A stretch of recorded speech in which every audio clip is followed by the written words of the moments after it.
The band shell did, but this is what? No. Oh, here, yeah. A on the consent agenda. Oh. What's changed? Because I can't tell.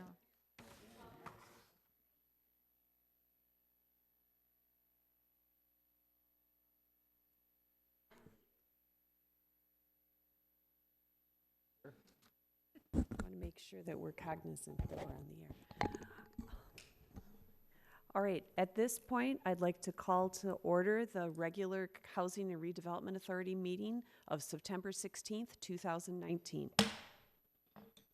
All right, and our first item is approval of the minutes of the concurrent City Council and Housing and Redevelopment Authority work session of August 19th, 2019, and the regular Housing and Redevelopment Authority meeting of August 19th, 2019. I have a correction, a Oh, okay. requested Go ahead. correction. And it had stated that I was interested as one of the pieces, and I would like that changed to curious. I'm curious Yes. which section we're talking about. It was. I'm also interested in which section. Yes. Item number 4, it said Commissioner Vreese Daniels expressed interest in maximizing the levy, and I believe I expressed curiosity. I would say are different things, so.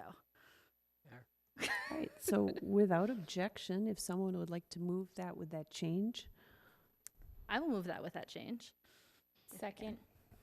All right, and we'll give Mr. Stark a moment to find it before we move on. Are we clear about what was being corrected? Was it in the concurrent? Can you Was it- repeat the word you wanted instead? Sorry. Curiosity Instead of interest. instead of interest. And you're speaking of the regular HRA meeting? Yes, page 2 of the regular HRA meeting, item number 4, paragraph 2. We will All do right. that. We have a Absolutely. motion and a second to approve those minutes with that change. Are there any other comments or corrections? All right, then all in favor of approving both sets of minutes with the noted change, please say aye. Aye. All opposed? All right, so we've approved those minutes. Next, we'll be moving on to approval of the agenda, and I do want to note that a correction was passed out to make sure everybody's aware of that when we get to that portion of the agenda. Is there a motion to approve the agenda? So moved. Second. It's been moved and seconded. All in favor, please say aye. Aye. All opposed? All right, we've approved the agenda. I'm going to turn it over to Mr. Stark for the consent calendar, and would you please speak to the correction that we received? Yes, thank you, Chair Supple. First, I'll give you the preamble to the consent calendar. It does contain items which would be acted upon by the HRA in one motion. Once the consent calendar is approved, the individual items would be approved as well. No further HRA action would be necessary. We have only one item tonight, which is a consideration of a resolution approving an amendment to the contract for private redevelopment for Cedar Point 2. I would note that this is the apartment portion of Cedar Point 2 on Richfield Parkway across the street from Target and Home Depot. It does not include the townhome portion that's back on 16th. With regards to the change to the amendment, I'm actually going to ask Julie to speak to that. Somehow 2 resolutions got attached instead of a resolution and the actual amendment. So I apologize for that. This ended up being a last minute addition. And there's some new staff people and yeah, anyway, things got messed up. So now you have the amendment in front of you. Sorry about that. Okay, we'll pause for a second so people can look at it so they know what they're voting on.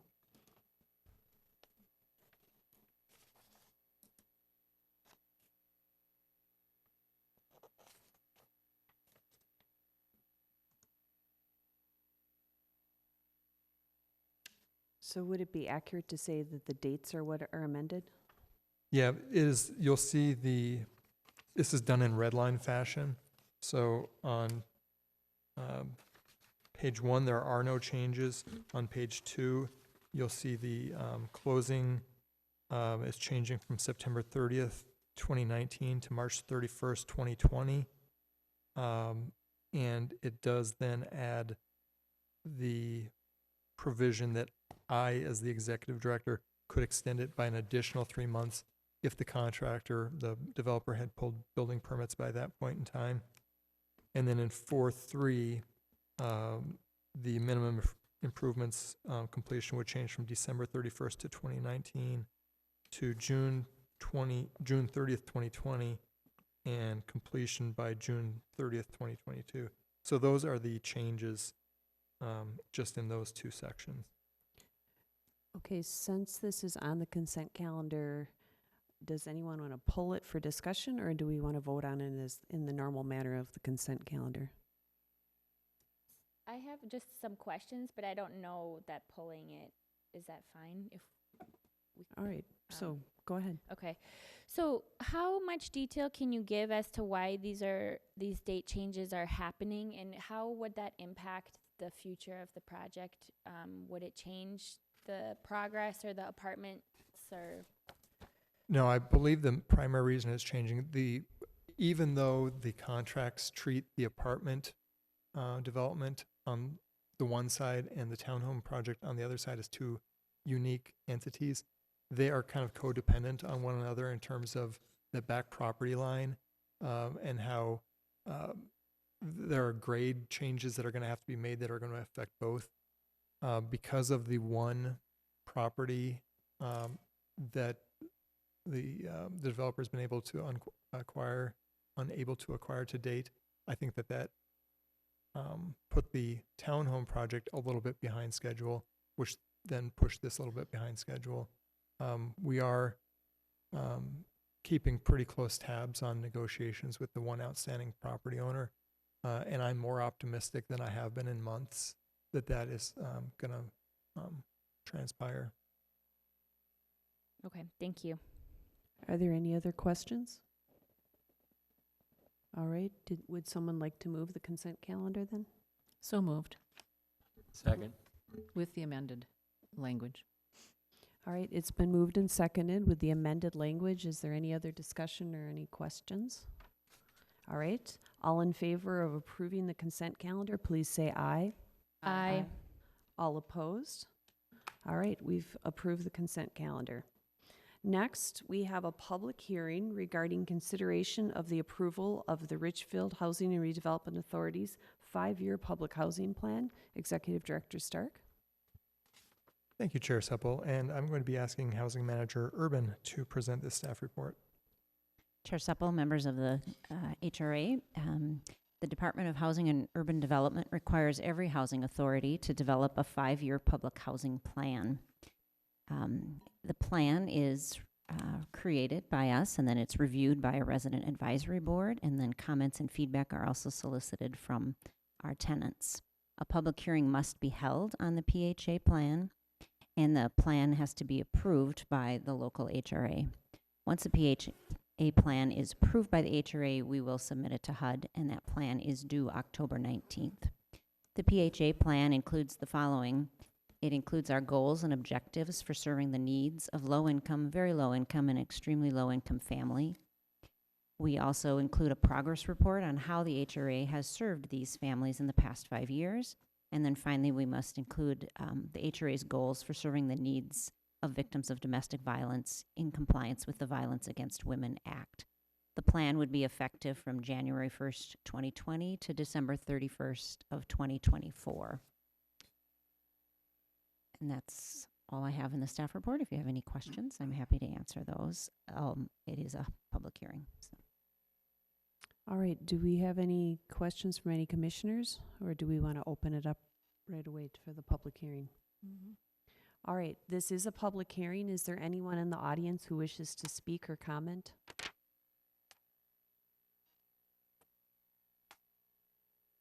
All right, I'll ask a couple more times. Is there anyone that would like to speak or comment on this?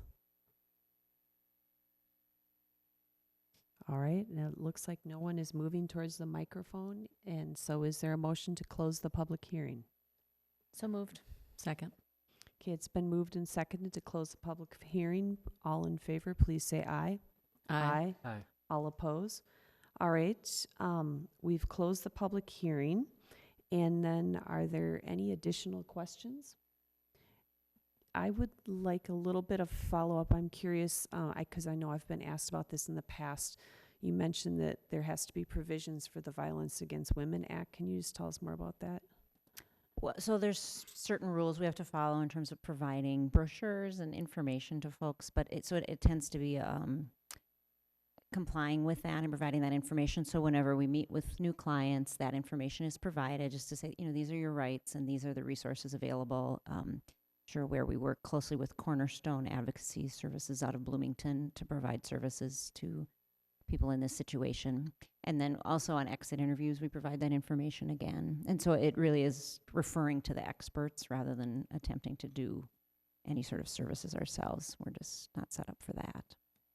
So it's making the information available. Exactly. Yep. And I've got one that we're talking about goals and objectives for serving low income, very low income, and extremely low income. And we spend a lot of time talking about AMIs and affordable housing. And the only time, I think in the recent past, that I recall it being raised in any form, I think was Councilmember Whalen had talked about and I don't know how to define low and very low or extremely low. I think he was talking about a family of 5 or 6 that you have maybe one person working and the other one taking care of the children and everything at $13, $14 an hour. Nets somewhere around $19,000 a year. But I know we talk about it, but I don't know if we've ever tried to define objectives. And we talked about trying to find funding. We know that developers can't fund it because they still need a return on their investment. I'm trying to figure out what we can do in terms of the city, because it's going to have to be mostly city funding or other governmental agency rather than having people build it for us. And I'm trying to figure out how we get there, how we set definable objectives that we can attain. I think in the past, so we have a one-pager that we share sometimes to just show how our programs cover the different range of affordability, and we've always focused our Section 8 program saying that's how we serve that population. As we've talked about before too, that Ridgefield doesn't have a lot of project-based subsidized housing, and I don't know why that is. Maybe we just developed a little bit late for when that funding was available. We have the Ridgefield Towers is one example. There are a couple others, Sheridan Court, and then there's actually a building now on Cedar. But so we don't have a lot of that, and so we've always focused as an HRA our efforts on vouchers, and certainly the last year or two we've been having these conversations, and I think we're still trying to figure out what that means. How do we serve more and greater folks down at that level? Because a lot of times maybe it needs also support, supportive services. Maybe it isn't just a voucher. And so I think we're still working on figuring that piece out. I think we do a really good job of some of those so it's 80% AMI, 50% AMI, and 30%, and that's kind of the range that we look at. I'm just curious. I know we're going to get a discussion this evening on tax increment financing, and in reading through some of it, like I said, I wasn't going to go into the weeds, but there's an indication that some are going out, and I know that creates an influx of revenue that's been held back because of the tax increment financing, and a lot of it is affiliated or associated with, at least collaterally, to the HRA. And I'm just wondering if, I don't need an explanation tonight either, a work session on if some of that becomes available, creating, when we talked about getting people into houses, and we had that $100,000 grant that we're going to parse out to try to make that work. But if we have access to those funds and they belong to HRA, can we internally set up a fund that can accomplish or at least move us towards some of these goals? So we've been having those same conversations. Mert and I just last week or 2 weeks ago had that conversation. As you know, there are some very strict limits when it comes to tax increment financing. And so we actually, so we actually had a conversation that we really need to sit down with Rebecca and others to talk about what are those options, because we've tended to stick with the safe, what we know we will not get audited about, and that we're safe spending that money on, and that we need to start having that conversation are there other options? But again, because it's just been it has such strict rules, it's been a challenge. But yep, we've been having those conversations, exactly. Maybe we just need to step outside the box a little bit too and say, you know, if the goals are certainly laudable, and if we're going to meet any of these objectives, there has to be someone out there that we can either ask for a waiver or have a discussion with, and saying there has to be some way that we can take that money and turn it back into the community in its most needed area. Yep, yeah. So, yeah, we are starting to have those conversations. Okay, so great. thank you for Thank you. affirming that, yeah, those are conversations we need to have. Right. Are there additional questions? All right, are we ready to move forward with a motion then? So moved. Second. Okay, so it's been moved and seconded to approve the HRA's 5-year public housing plan for Section 8 Housing Assistance Program and authorize the chair and executive director to execute program documents. Hearing no further discussion, all in favor, please say aye. Aye. All opposed? All right, we've adopted the plan. Thank you.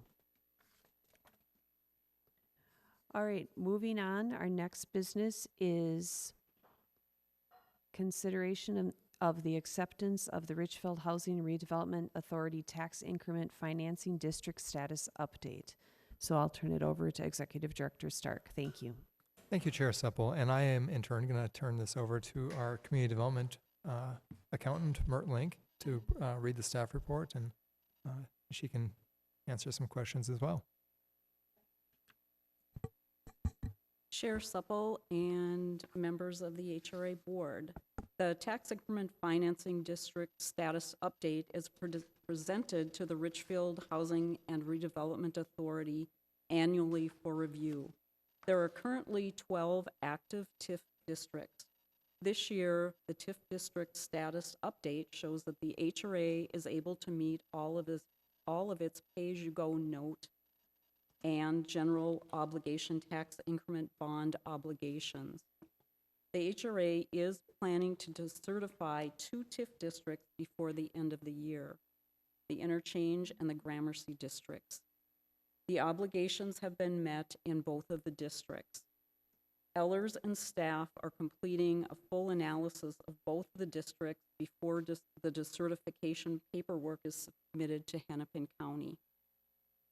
Rebecca Kurtz from Ellers will provide a brief summary of the TIF status update at this time. Rebecca? Thank you. Good evening. Rebecca Kurtz from Ellers. If there are 2 things to remember from the presentation as we go through the staff or the status report for tax increment this year, I think one is, as Mert said, the districts all are in good standing and we will be able to meet all of the obligations. And then the second item is to really recognize those 2 districts that are being decertified, and I'll talk about those in a little more detail, but recognize the success of past efforts of the HRA and city in using tax increment to redevelop an area, and then recognize the benefit of that even though it is a delayed benefit on your tax base. With that, as stated, the HRA does have 12 active TIF districts, all located within the Richfield project area. And as a reminder, your project area boundaries are coterminous with your city limits. We'll talk about it in a little more detail, but we are able to decertify by the end of the year both the Interchange TIF district and the Gramercy TIF district because all of those obligations are met. As stated, we're going to bring forth resolutions for that at a future date because we do want to take some time to make sure that we have all the loose ends tied up before we actually do the decertification, but that will be prior to the end of the year. With the decertification of those 2 districts together, the city's net tax capacity is estimated to increase by $424,649 in tax capacity. That equates to an estimated $232,440 in city tax dollars. That number does not include the increase that the county and the school district will receive. That's city only. A couple other items just generally before we get into the details for different districts. Again, as a reminder, the HRA does have 3 types of obligations. A majority of your obligations are pay-as-you-go notes, where the developer upfronts the money. To the extent the project is built, taxes are paid, they receive a reimbursement per the terms of the contract. There are 2 general obligation tax increment bonds associated with the city's tax increment districts. Those were situations where the HRA and city decided that the projects were important for different redevelopment purposes. Bonds were issued, so the city provided some upfront money. TIF is being used to then make the debt service payments on those two bonds. Those are associated with the Best Buy project and then the Kensington project. And then finally, you see interfund loans related to a majority of the TIF districts. And those, again, are as a reminder, are where the city has paid for costs up front and is going to use TIF to reimburse itself. Most of those interfund loans are associated with preliminary costs, such as getting a district established, and some of those upfront costs that are incurred prior to when the tax increment is actually being generated. It may also be to reimburse for some land or acquisitions that the HRA had done prior to the TIF being generated. All of your TIF districts allow the ability to retain 10% for administrative purposes, which the HRA is doing. And some of your redevelopment TIF districts allow the HRA to retain up to 25% for both the admin and for what we call pooling, or using its tax increment, so it's using it for other redevelopment or qualified expenses related to redevelopment and housing projects. One item I do want to point out related to pooling, and it's identified on the bottom of page 3, is that currently the pooling funds are being used to fund the Housing and Redevelopment Fund, and then ultimately the Richfield Rediscovered Program and some other purchases for substandard properties. Within the next 6 years, we're going to see 3 of the districts that are generating a fair amount of pooling be decertified because they've either been obligations been paid or they've reached their maximum term. And so I just call that to your attention because with that, those districts being decertified, as you know, then that increment or resource available for some of those programs will go away at the time of decertification. So at that point, then there will be, or hopefully leading up to that discussion and some decisions made on how some of those those programs will continue to be funded if that tax increment no longer is available. So it is, are there other funding sources out there, or do we need to make changes in some of the programs that are currently being offered? Most of those we're looking more toward 2025, but it is something that I call to attention because that time goes fast, and it's something that probably will take some time to figure out how to address. Looking at a couple or a few of the districts specifically, I'm not going to go through every single district, but I do want to highlight the interchange for district first. Again, this is the Dick's Sporting Goods store, and this is one of the districts where all of the obligations have been paid, and so we will be decertifying it. Looking at this district specifically, we are estimating an increase in tax capacity of 129, just under 130,000, which equates to about 71,000 in new city-only tax dollars.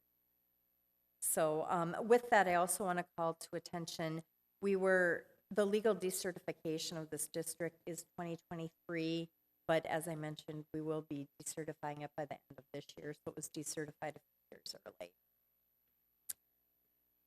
In addition, the Gramercy TIF district is the other district where all obligations have been paid. This one is legally required to be decertified in 2025, but will be done by the end of the year, so we'll be recognizing the benefit in calendar year 2020. For the Gramercy TIF district, the increase in tax capacity will be 294,670, or roughly $161,300 in city tax. So again, congratulations. I think both of these are great examples of efforts that past HRAs and councils have done to promote redevelopment, address some housing needs, and with them being decertified prior to the legal limit, it's in TIF world a success story. So congratulations on that. With that, we'll move on to the Interchange West Lindale Gateway TIF District. Again, this is the Best Buy project, and I call that to attention just because it is one of the districts that there are outstanding general obligation bonds. With that, we do not foresee any concerns with being able to pay those bonds in full. We are continuing to monitor the administration and pooling for this district, but no concerns with paying the general obligation bonds. Jumping forward then to page 11, the Lindale Gateway West TIF District, or the Kensington Park project. For those of you who have been on the HRA for a while, you've heard me talk about this before. We do have general obligation bonds also associated with this district. And currently, we are anticipating that by the time the district is decertified in 2029, there will be increment to pay those bonds in full. However, starting in 2016, the increment was not sufficient to pay 100% of the debt service on the general obligation bonds. So an interfund loan was adopted. We have been using that to pay any shortfalls. The bonds mature in February of 2025, and with the way the increment is coming in our projections, we anticipate that the August 2025 payment of tax increment would be sufficient to repay that interfund loan and cover any of the shortfalls that were created with the general obligation bonds. So ultimately, the bonds can be paid 100% by tax increment. Just have a period of time where we're needing to cover that. In addition, we have talked about the $1.1 million interfund loan that was outstanding and have been doing projections on that. They change annually or every year I'm here depending on how the increment is coming in. But using current increment and projecting it forward with no inflation or reduction increment, we are projecting that there will be an additional $1,056,000 in increment coming in to help pay a portion of that interfund loan. So likely most of the principal, none of the interest, or however you want to allocate that, could be paid off. Again, that number does change annually depending on the increments. So as we continue to monitor it, that $1,056,000 may go up or may go down, but we do anticipate there's going to be at least some revenue to pay off that interfund loan. Just again as a reminder, at the time this district was established back in 2002, we had hopes that all of these obligations, including the interfund loan with principal and interest, would be paid in full. However, it wasn't maybe confident that we would have that. So I think that while it's, we're not going to get all of the interest, we're in better shape than we were when I was standing up here giving this report 5, 6, 7 years ago. So we're moving in the right direction with that. The Cedar Corridor TIF District was established in 2006, and then you may recall there was special legislation which extended that. Last fall, there was an agreement entered in for the development of 218 market rate apartments for the Cedar Point 2 development. With that, we have not started generating increment yet. We have not issued any obligations or any obligations to a third party outside of the interfund loans the HRA holds. And so as soon as development starts, qualified costs are available, that can move forward. I do want to note, you see there are several interfund loans associated with that, and so we will need to see some development going to get get revenue to pay off those interfund loans that the HRA had. The 2010 Housing TIF District, or the Lindale Plaza Woodlake Housing, there's some different names out there with that. I call that to attention. It's been moving forward very well, and it is required to be decertified in 2039. It has generated more annual increment than what we had projected. Values have come in significantly higher than what was projected. And so with that, everything is on track or being projected to be paid prior to that decertification date. Don't hold me to this because things change, but based on how we are looking at, again, current increment moving projected forward flat, it could be paid off as early as 2026. So we'll continue to monitor that one too. Lindale Gardens, you may remember earlier this year, the master developer note was issued. The first payment on that note was made in August of 2019. A small amount on the payment, but there was a payment made on the master note. The secondary note will be issued after those qualified costs have been submitted to the city. The Chamberlain District 2017-1, that one I just called to attention because the construction did begin in July of 18, and they are anticipating that it'll be substantially completed by the end of this year, which is about a year prior than what was planned. I bring that to your attention because with that, that will change the projections on the tax increment, and instead of having partial increment that first year, there should be a much larger first year of increment, which will help get obligations paid off. The final note, though, has not been issued because the city, or the HRA has not received the qualified costs yet. 2018-1, again, that is the townhomes associated along the Cedar Avenue TIF district. Again, the notes will be issued after construction commences and qualified costs are submitted. You'll see as you go through the report on page 20, there is a list just historically of districts that have been decertified over time. And then ending on page 21, I just want to spend a couple minutes again and talk about the Housing and Redevelopment Fund. Again, in the middle of the page, you will see that currently, or as of 2018 year end, there is about 2.7 million available in that Housing and Redevelopment Fund. Those funds are redevelopment tax increment, and so they're able to be spent on eligible redevelopment or some affordable housing projects that the HRA and city may choose to move forward with. We do work to have those fund balances spent by the time the districts are decertified, and so you can see with Gramercy there is some money in there. Again, these are December balances, and so they don't account for any expenses that have taken place yet in to date in 2019. With that, at the time when the districts are decertified, funds may need to be returned to Hennepin County if there are funds outstanding, and I just want to let you know that that is not uncommon, while we try to retain as much as possible, especially in a situation where we have a district that's being decertified and the obligation is being paid finalized in August. We will get a second payment for both the interchange and the Gramercy district. We may not be able to retain that money, and so it is likely that there will be at least some funds that need to be turned back to the county. With that, then the county will redistribute those funds that are turned back proportionately to city, county, and school district.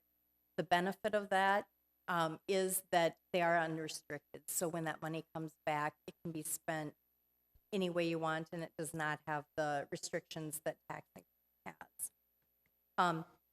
But with that, you will see there also is a map that shows where the different districts are located, and then a summary, very high level of reminder how tax increment works.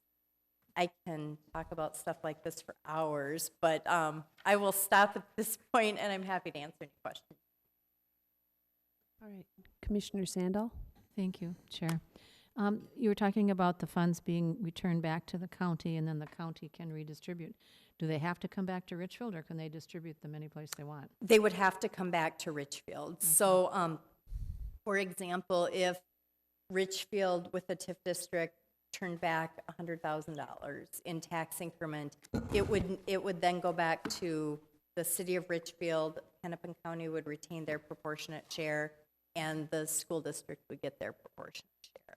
So they are truly Richfield tax dollars.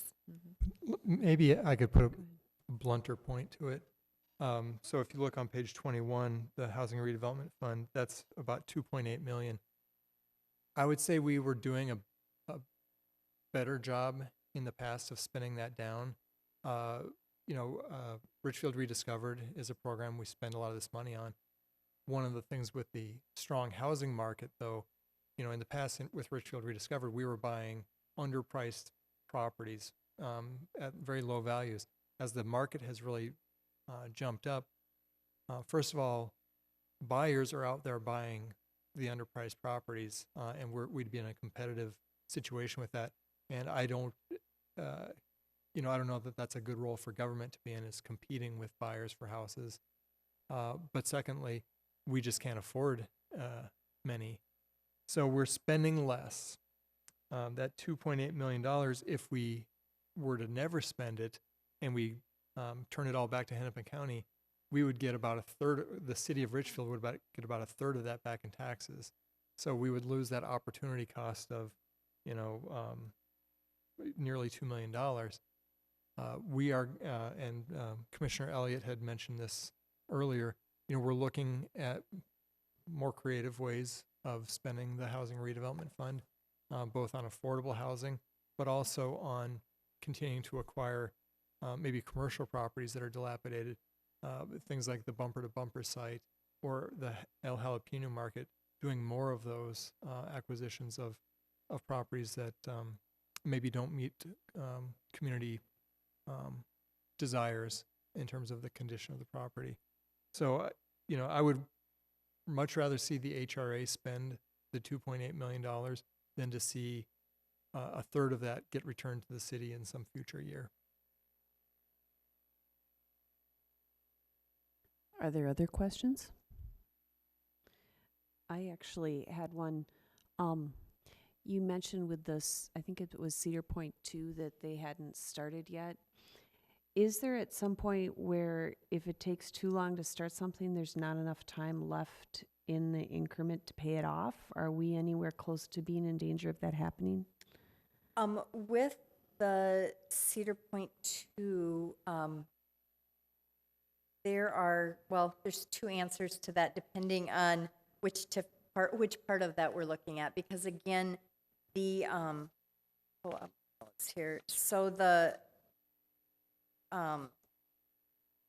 Cedar Corridor TIF district, which is the apartment piece of that, I'll step back. There's a 5-year rule for tax increment where you need to have all costs expended within 5 years of receiving the first increment, and that is kind of your drop dead of what you can get reimbursed for. So if you do not have a project and do not submit costs that are qualified for tax increment reimbursement by 5 years, you've lost that opportunity.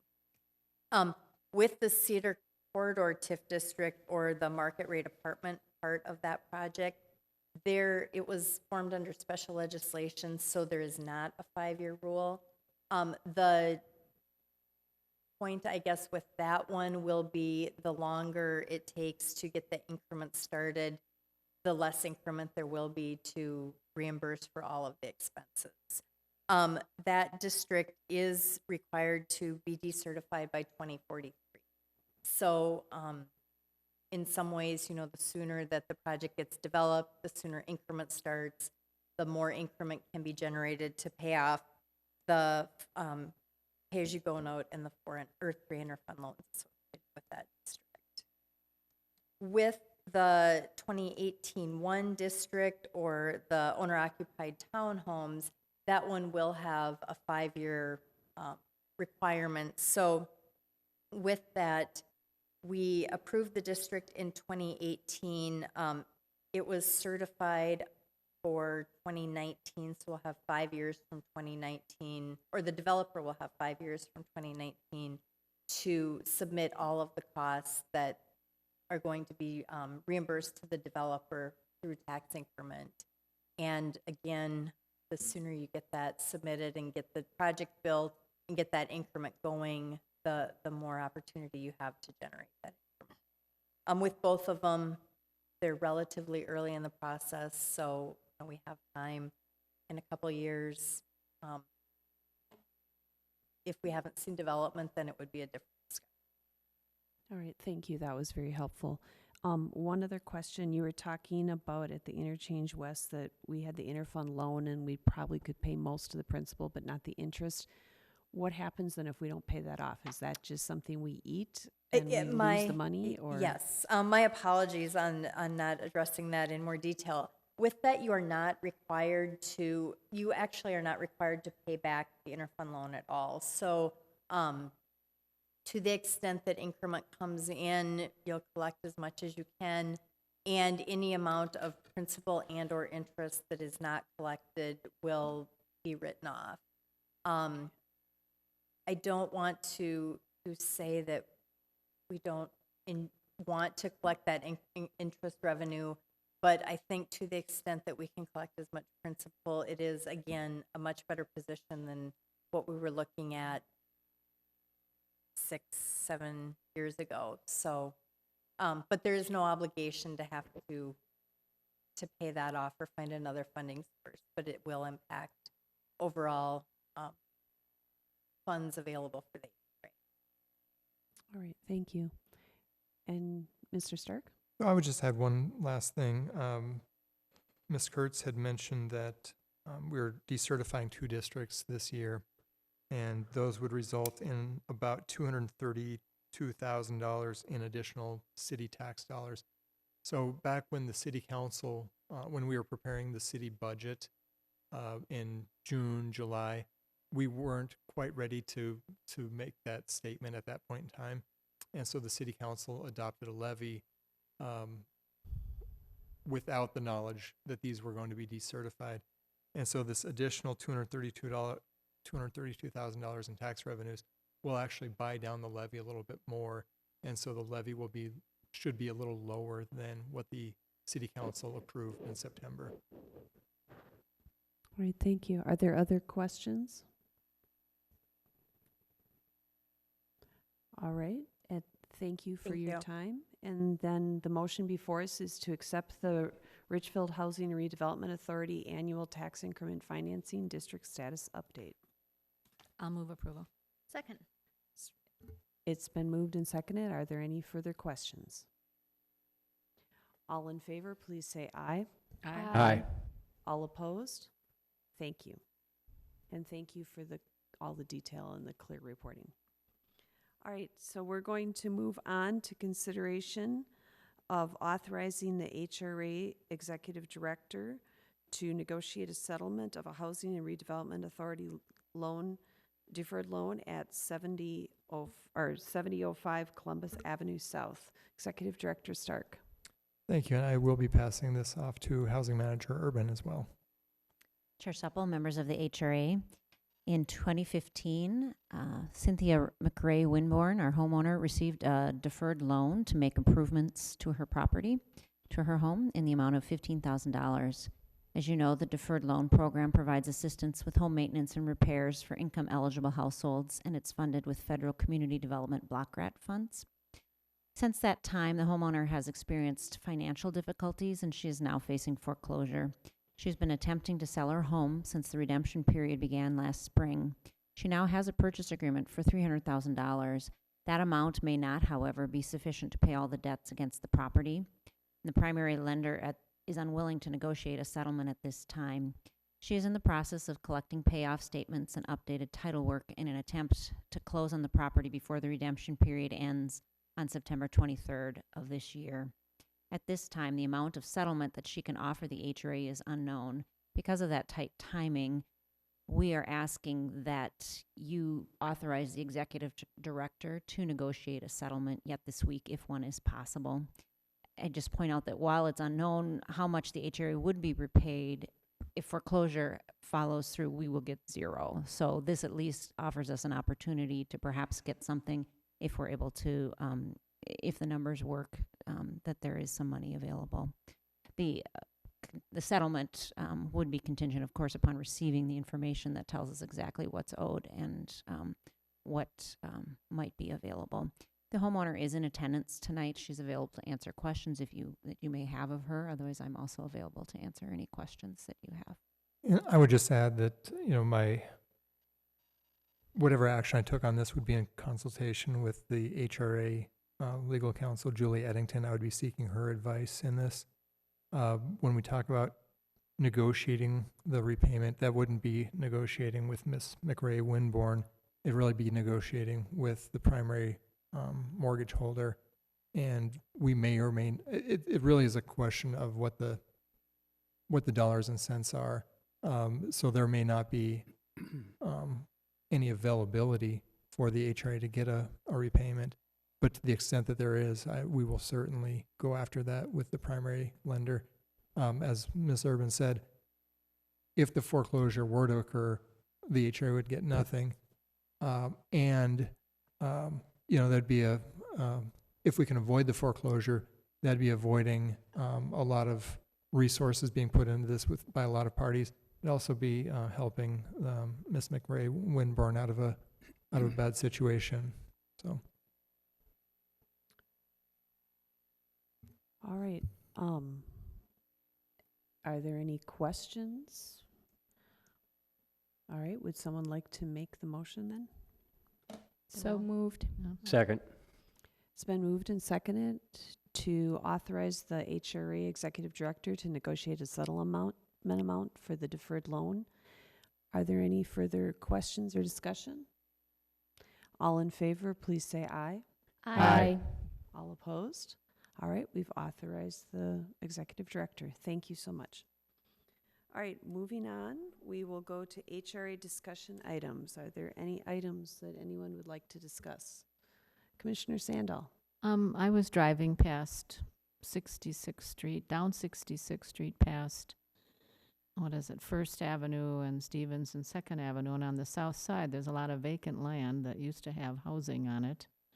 And I think there's even one house that's sitting there looks like it's boarded up and not being used. I'm wondering if the city has purchased any of that land or if there's a developer involved or what's going on. Just to clarify, you're talking about the south side of 66 between Stevens and Second? Or maybe it's Second, yeah. Yeah, It's east of the development with it's west of there, yeah. Yeah, that's the development called the Emmy. That was approved by the city council, maybe like 13 or 14 months ago. Emmy as in? EMI. Standing for? It's the developer's daughter's name is Emily. Oh, and so that's okay. where it got the name the Emmy. Okay, and what is being proposed in there? And it is approximately 30 units of housing and over approximately, I believe 7,000 square feet of retail. Don't hold me to those numbers, but something in that neighborhood. Multi-story then? 4-story. 4-story, okay. Yep. Thank you. Cool. Other questions? Director Stark, are you going to be talking about the remodeling tour that's coming up, or? Housing manager Urban will be. Yes, thank you. I was just writing him a note for his report to be sure to mention that on October 5th, there is a tour of remodeled homes. We have 6 homes on the tour this year. A mailer is going out this week, and we will attach some more information on the city manager's report as well, so that you'll have that information to share if anyone asks, and it'll be on the website. So please plan to come. It's from 1 to 5 that day. In the past, we've had well over 400 people attend the tour and have lots of information at the different homes on remodeling and how you too can do that kind of a project. So, and we have 6 sponsors, I believe, as well this year. So, yeah, looking forward to it. May I speak? Go ahead. Yeah. Congratulations on getting that tour again, because it makes so much difference if you can actually see the house. And, Yes. and you don't have to look at pictures, but you can envision and walk through the space and see, wow, I could do this in my home. Right, and I think just talking to the homeowner too about the experience and then their Mhm. contractor, and it just offers lots of opportunities. And it's a great community. You know, people run into people they know, and, you know, so Mhm. it has that added bonus. Yeah. It's a fun event. Are there any other discussion items? Then we'll move on to Executive Director Stark's report. Thank you. Yeah, the only thing I would add, yesterday was another successful PennFest. HRA staff was there talking about our housing programs. That's a way for us to advertise transformation home loans and other programs. The city of Richfield expends a fair amount of money on PennFest, you know, doing things like traffic control and trash collection and those kinds of things. The HRA's contribution this year was approximately $1,500 worth of banners. So if you look on Penn Avenue, you'll see new banners that were installed last week, just in time for PennFest. We purchased 24 banners. I think 18 of them were installed and 6 are reserves along Penn Avenue, and they were done by a graphic designer and did just a great job. So when you see those, you can be proud as commissioners that this body paid for them. I don't have anything else to report. On that note, I was very impressed with the community development portion of PennFest, where you had all the information about how to go about buying a home and all the different steps and all the different programs. And it was very clearly laid out and painted on the streets. So thank you. Yeah, well, and I would add, we also have been, our housing specialists have been successful in having our partners show up. So Minnesota Housing was there and Neighbor Home Works, and then we also had a booth on accessory dwelling units, and the person, there's a book out on that, and so we're trying to push that as well. And so, And I suspect that the painting on the street, talking about all those homeowner resources you're talking about, will be there for 5 or 6 months. So it will keep advertising itself for quite a while. with all the rain this year, perhaps it'll go away a little sooner. All right, thank you. Any other questions for Executive Director Stark? All right, well then we'll move on to claims and payroll. So moved. Second. It's been moved and seconded to approve claims and payroll. Are there any questions? Hearing none, all in favor, please say aye. Aye. All opposed? All right, we've approved claims and payroll. Seeing no further business, we stand adjourned. Thank you.